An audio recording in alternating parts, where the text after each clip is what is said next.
여러분 우리가 살면서 우리도 그리스도인이지만 예수 믿는 사람들한테 실망하는 경우가 종종 있죠.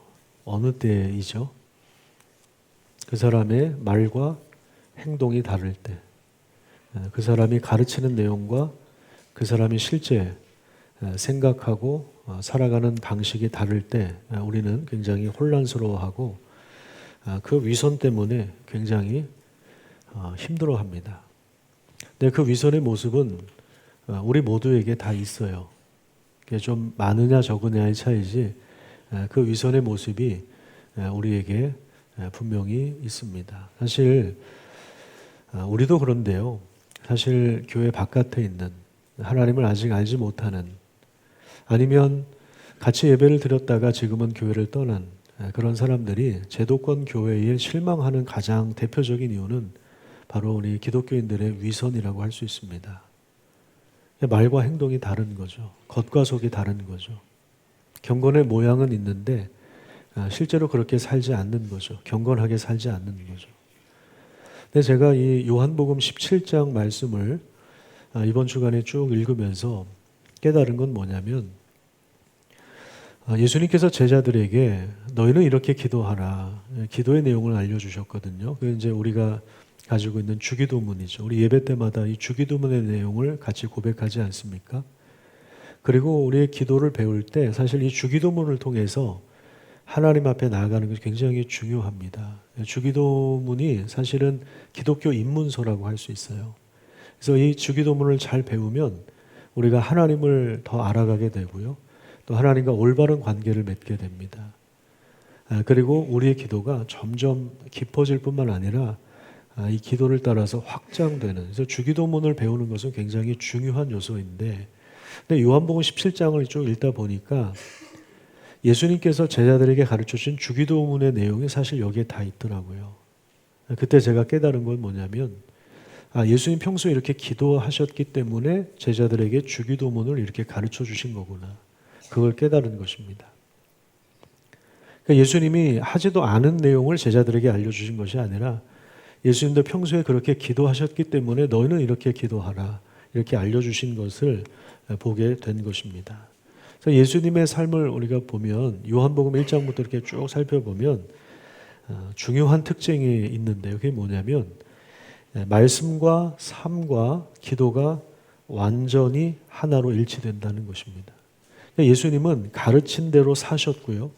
또 사신 대로 기도하셨고 기도하신 대로 결국에 십자가의 길을 걸어가셨습니다. 이 완전한 순종의 절정이 바로 오늘 본문의 말씀입니다. 그리고 정말 중요한 것은 예수님께서 기도하신 이 요한복음 17장의 이 기도 내용을 하나님이 지금도 사용하신다는 것입니다. 하나님 지금도 응답하신다는 것입니다. 그렇기 때문에 우리의 삶이 정말 복된 삶이 되길 원한다면 예수님이 드린 기도가 무엇인지를 잘 알아야 됩니다. 왜냐하면 그 기도를 하나님 응답하시고 지금도 이 기도를 통해서 하나님이 일하고 계시기 때문에 그렇습니다. 그래서 오늘 그 기도를 함께 살펴볼 텐데 시간 관계상 전체를 다 다루기는 어렵고요. 핵심적인 것만 여러분들에게 설명을 드리도록 하겠습니다. 먼저 1절 말씀을 같이 읽도록 하겠습니다. 시작. 아버지여 때가 이르렀사오니 아들을 영화롭게 하사 아들로 아버지를 영화롭게 하게 하옵소서. 이 기도는요. 여기 영화라는 단어가 나오는데 영광으로 번역을 하는 것이 더 요즘에 우리가 받아들이기에는 더 좋다고 생각합니다. 아버지의 아들을 영광스럽게 해주시고 아들로 아버지를 영광스럽게 하여 주십시오. 이렇게 기도를 하셨어요. 우선 특징적인 것은 아버지의 영광과 아들의 영광이 하나로 묶여 있다는 것입니다. 그러니까 하나님이 영광을 받으시는 것과 아들이 영광스럽게 되는 것, 아들이 영광을 얻는 것과 하나님의 영광을 받으시는 것이 이게 별개가 아니라 이것이 같이 묶여 있다는 것입니다. 예수님은 하나님을 아버지라고 부르십니다. 그리고 때가 이르렀다고 말씀하시죠. 여기서 때는 바로 십자가 죽음의 때입니다. 이제 그때가 왔습니다. 그때를 위하여 내가 왔는데, 그때를 준비하여 왔는데, 그때를 위하여 지금까지 이 길을 걸어왔는데 지금 이제 그때가 내 앞에 있습니다. 그 말이에요. 그래서 이때가 왔기 때문에 나를 영광스럽게 해달라고 그렇게 기도합니다. 이 말은, 이 요한복음에서 영광이라고 하는 말은 십자가의 죽음을 말하는 것이거든요. 그래서 아들을 영화롭게 해달라, 아들에게 영광을 달라, 이 표현은 십자가를 피하게 해달라는 기도가 아니라 내가 십자가에 죽어서 하나님께 영광을 돌리는 그러한 것을 기도하신 것입니다. 여러분, 우리도 그렇고 세상 사람들도 그렇고 고난당하는 것을 수치로 생각합니다. 어려움이 있으면 안 된다고 생각합니다. 그런데 하나님은 십자가를, 고난을 영광으로 사용하셨습니다. 여러분, 왜 십자가가 영광입니까? 그 십자가를 통하여 하나님과 단절되었던 죄인들이 다시 하나님께 나아갈 수 있는 그 길이 열렸기 때문에 그렇습니다. 하나님 나라가 그 문이 활짝 열린 것입니다. 이 땅에 하나님 나라가 시작된 것입니다. 그 길을, 그 문을 열어놓으신 거예요. 죽음으로써 하나님 나라로 들어가는 문을 예수님이 열어놓으신 것입니다. 그래서 예수님의 십자가의 죽음은 하나님 나라와 밀접한 관계가 있는 것입니다. 십자가의 죽음이 단지 우리의 죄만 용서하고 끝나는 것이 아니라 하나님 나라의 문이 활짝 열리게 된 것을 의미하는 것입니다.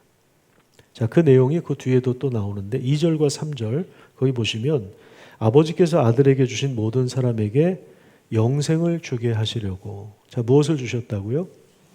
영생입니다. 영생은 죽고 나서 시작되는 것이 아닙니다. 안 죽고 오래 사는 것, 영원히 사는 것을 영생이라고 하지 않습니다. 자, 영생이 뭐냐라고 했을 때 3절에 예수님이 이렇게 풀어서 한번 말씀하시죠. 영생은 곧 유일하신 자 하나님과 하나님 보내신 아들 예수 그리스도를 아는 것입니다. 여기서 안다라고 하는 말은 정보를 가지고 있다 그런 얘기가 아니라 경험에서 아는 것을 말합니다. 관계를 맺는다라고 하는 말이에요. 인격적인 관계를 맺는 거죠. 하나님과 인격적인 관계를 맺는 그것이 바로 영생입니다. 죄로 인해서 단절되었던 하나님과의 관계가 회복되어서 하나님을 아버지라고 부를 수 있는, 우리가 기도하면 하나님이 그 기도를 들으시는 그 놀라운 관계로 회복이 된 것, 이것이 바로 영생입니다. 근데 이 관계는, 하나님과의 이런 새로운 관계는 우리 인간이 노력한다고 되는 것이 아니라 예수님이 십자가에서 자기 자신을 내어주셨기 때문에 가능하게 된 것입니다. 그래서 하나님의 영광이 어디서 나타나냐면 우리의 성공을 통해서가 아니라, 우리의 형통을 통해서가 아니라 하나님의 영광은 하나님의 뜻에 순종하는 자리에 나타납니다. 우리가 정말 너무 잘못 생각하고 있는 게 있어요.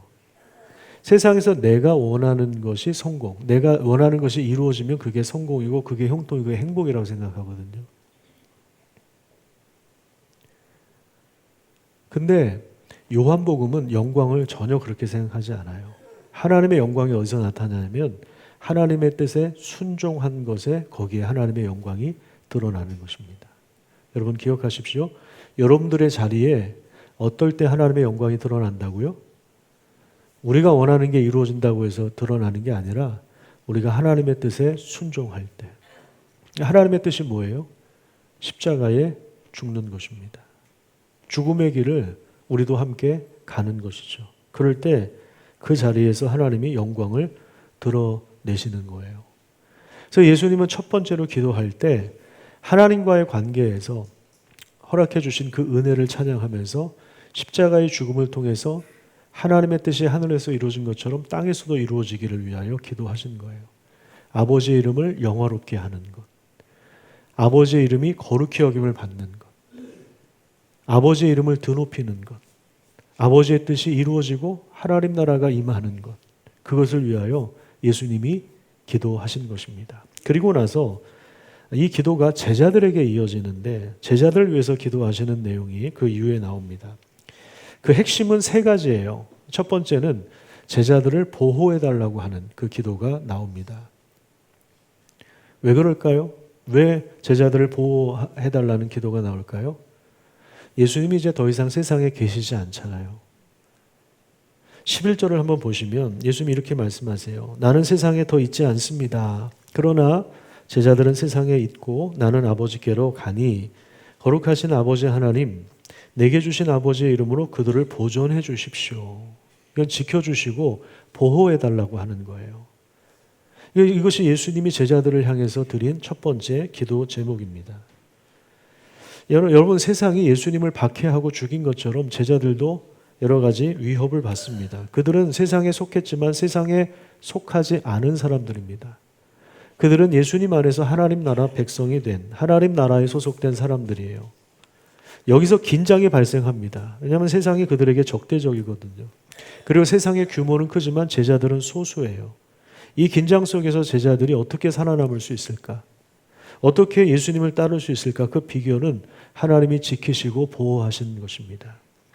여러분, 우리도 마찬가지입니다. 정말 우리가 우리 주님의 길을 따라가려고 할 때 우리가 스스로 우리의 안전을 확보하지 않아도 하나님이 우리를 책임져 주시고 지켜 보호해 주신다는 사실을 믿으시기를 간절히 축복합니다. 그러니까 우리 노후도 준비해야 되고 우리 자녀들도 보면 답답하고 걱정하고 불안에 떨 만한 요소들이 얼마나 많습니까? 그런데 예수님의 이 기도를 생각하십시오. 그들을 보호해 달라고 기도하시지 않습니까? 그러니까 중요한 건 뭐냐면 우리가 정말 주님의 길을 걸어가고 있느냐. 그러면 하나님이 우리를 지키시고 보호해 주시는 것입니다. 아멘. 그러니까 여러분, 자녀들을 위해서 기도할 때 여러 가지 기도 제목이 있겠지만 주님의 길을 걸어가게 해달라고 기도하세요. 그러면 하나님이 보호해 주시는 거죠. 예수님이 이미 기도하신 거니까 100% 응답이거든요. 우리의 기도를 이렇게 좀 예수님의 기도를 본받아 이렇게 바꾸어 나갈 필요가 있습니다. 그 다음에 두 번째는 하나됨을 위하여 기도하세요. 그 11절을 다시 한번 보시면 제자들을 보존해달라고 하는 기도를 하시고요. 그 다음에 노란색 글씨 보시면 우리와 같이 그들도 하나가 되게 해주십시오. 여기서 우리와 같이라고 하는 표현, 이게 무슨 말일까요? 삼위 하나님 안에 있는 그 연합을 말하는 것입니다. 성부, 성자, 성령 하나님이 연합되어서 하나 되어 있는 세 분 하나님이시지만 너무 친밀해서 너무 깊이 사랑하셔서 하나 되어 있는 그 친밀한 연합으로 초대하시는 거예요. 삼위 하나님의 그 영광 안에 우리를 들어와서 제자들이 들어와서 그 안에서 기쁨과 사랑과 능력을 누리게 되는 것을 이야기하고 있는 겁니다. 제자들의 하나됨을 위하여 기도하시는 거죠. 이것이 바로 교회에게 주신 영광입니다. 하나님이 우리를 하나 되게 하셨습니다. 아멘. 예수 그리스도 안에서 우리가 예수를 믿고 있다면 삼위 하나님 안에서 우리가 하나입니다. 그래서 제일 위험한 행동이 뭔지 아세요? 이 하나됨을 깨트리는 행동입니다. 이 하나됨을 깨트리는 말, 행동, 고의적으로 짓는 죄. 그리스도의 몸을 찢어 놓는 거거든요. 제일 위험한 거고 제일 무서운 거예요. 가장 복된 게 뭔지 아세요? 교회 하나됨을 위해서 우리가 교회를 세워가기 위해서 애를 쓰는 거죠. 평화를 이루어가고 서로 용서하고 용납하고 그래서 이미 하나 되게 하신 것을 힘써 지키는 그것이 가장 복받는 길입니다. 하나됨을 위해서 기도하셨고 그 다음에 세 번째는 거룩을 위해서 기도하셨습니다. 17절에 보면 그들을 진리로 거룩하게 해달라고 기도합니다. 아버지의 말씀이 진리입니다. 거룩은 하나님의 영광의 무게를 말하는 것인데 하나님 우리를 거룩하게 하셨다는 말은 그러니까 우리를 구원하셨다는 말 자체가 우리를 거룩하게 하셨다는 말인데 내가 거룩하니 너희도 거룩해라. 우리 하나님 안에서 우리가 거룩해지는 거거든요. 세상과 구별되었다는 그런 의미입니다. 근데 이 거룩은 하나님의 말씀을 통해서 이루어지는 거죠. 주일날 선포되는 설교를 통해서 하나님 우리를 거룩하게 하시는 것입니다. 이 말씀을 통하여 세상과 구별된 방식으로 살아가게 되는 것이죠. 그래서 하나님이 교회에게 원하시는 것은 거대함이 아니라 거룩함입니다. 한번 따라서 볼까요? 하나님이 원하시는 것은 거대함이 아니라 거룩함입니다. 그래요. 우리는 거대함을 추구하지만 하나님은 거룩함을 요구하십니다. 그리고 우리는 특별함을 추구하지만 하나님은 하나됨을 말씀하시는 것입니다. 자, 이제 예수님의 기도가 점점 더 확장됩니다. 이제 제자들뿐만 아니라 제자들을 통해서 믿게 될 모든 사람들을 위해서도, 그 안에 물론 우리도 포함이 되어 있겠죠.